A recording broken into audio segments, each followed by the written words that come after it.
राधे राधे दोस्तों, आज मैं आपको परमा एकादशी के बारे में बताने जा रही हूँ। परमा एकादशी अधिक मास पुरुषोत्तम मास के कृष्ण पक्ष में आती है और इसका अधिक महत्व माना जाता है। यह एकादशी लगभग 3 वर्ष में आती है, इसलिए इसे बहुत पुण्यदायी माना गया है। परमा एकादशी 11 जून 2026 गुरुवार को मनाई जाएगी।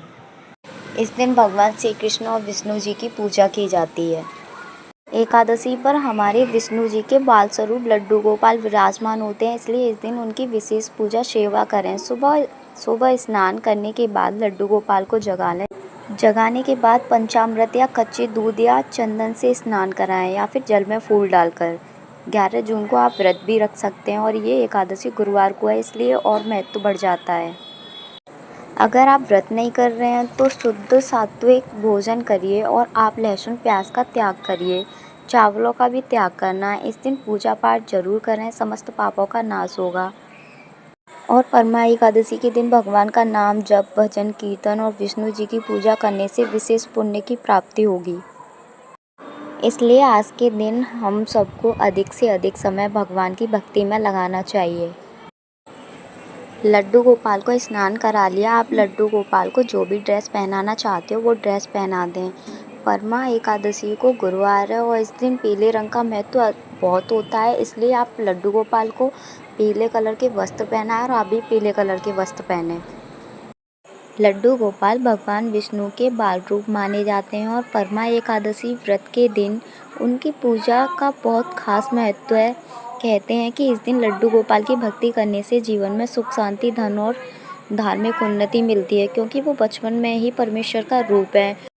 इस दिन आप चौकी लगा लें या फिर मंदिर में पूजा कर लें। कोई भी विष्णु जी का स्वरूप हो तो उसको चौकी पर विराजमान कर दें। तो मेरे मंदिर में जितने भी देवी देवता हैं, मैंने उनको चौकी पर विराजमान कर दिया है। मैंने गणेश जी को भी विराजमान कर लिया है। वस्त्र स्वरूपी मैं गणेश जी को कलावा अर्पित कर रही हूँ। अब मैं यहाँ सारे देवी देवताओं को चंदन से तिलक करूँगी। आप चंदन और रोली से तिलक कर सकते हैं। एकादशी व्रत कथा की बुक भी आप चौकी पर रख लें।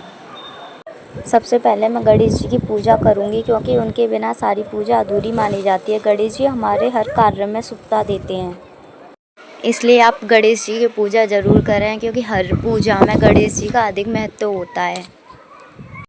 शास्त्रों के अनुसार परमा एकादशी का व्रत और भगवान विष्णु की भक्ति करने से व्यक्ति के पाप कर्मों का क्षय होता है। इसका अर्थ यह नहीं है कि केवल व्रत रखने से हर कर्म का फल तुरंत समाप्त हो जाता है, बल्कि सच्ची श्रद्धा और भक्ति, पश्चाताप और अच्छे कर्मों के साथ किया गया व्रत मन को शुद्ध करने में मदद करता है।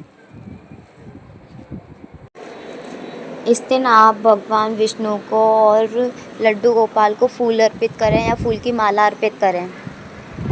अब मैं अपने लड्डू गोपाल को धूप दीप अर्पित कर रही हूँ। सनातन परंपरा में धूप दीप दिखाने का विशेष महत्व माना गया है। परमा एकादशी पर मखाने की खीर का बहुत महत्व होता है, लेकिन चावल वर्जित है, इस वजह से मैं मखाने का भोग लगा रही हूँ। इस दिन आप मीठी चीज़ का ज़्यादा भोग लगाएं। परमा एकादशी पर आप ककड़ी और गुड़ का भोग लगाएं। अगर ककड़ी और गुड़ नहीं है तो आप ऋतु फल का भोग लगाएं। आप लड्डू गोपाल को भोग लगा रहे हैं तो ध्यान रखें कि भगवान श्री कृष्ण को तुलसी दल के बिना भोग अधूरा माना जाता है, इसलिए तुलसी दल जरूर डालें भोग में। भोग लगाने के बाद भोग को प्रसाद के रूप में घर वालों को बांट देना चाहिए। परमा एकादशी की व्रत कथा सुनने और पढ़ने का भी विशेष महत्व माना गया है। मान्यता है कि इस कथा के माध्यम से हमें भगवान विष्णु की महिमा, भक्ति का महत्व और धर्म के मार्ग पर चलने की प्रेरणा मिलती है। परमा एकादशी की कथा में बताया है कि सच्ची श्रद्धा, व्रत, दान और भगवान के स्मरण से जीवन के कष्ट दूर हो सकते हैं और पुण्य की प्राप्ति होती है। इसलिए इस दिन केवल व्रत ही नहीं बल्कि कथा श्रवण भी अवश्य करना चाहिए। परमा एकादशी की कथा सुनने से व्रत पूर्ण माना जाता है और भगवान विष्णु की विशेष कृपा प्राप्त होने की मान्यता है। इस तरह मैंने आपके साथ बहुत सरल पूजा शेयर की। अब मैं आपको बताऊंगी व्रत का पारण हमें कब करना चाहिए। 12 जून शुक्रवार को सुबह 5:23 से 8:10 के बीच में पारण करना चाहिए। आप इस बीच में पारण करेंगे तो बहुत अच्छा फल मिलेगा। आशा करती हूँ आपको हमारी आज की वीडियो पसंद आई होगी। वीडियो पसंद आई तो लाइक, कमेंट, शेयर, सब्सक्राइब ज़रूर करें।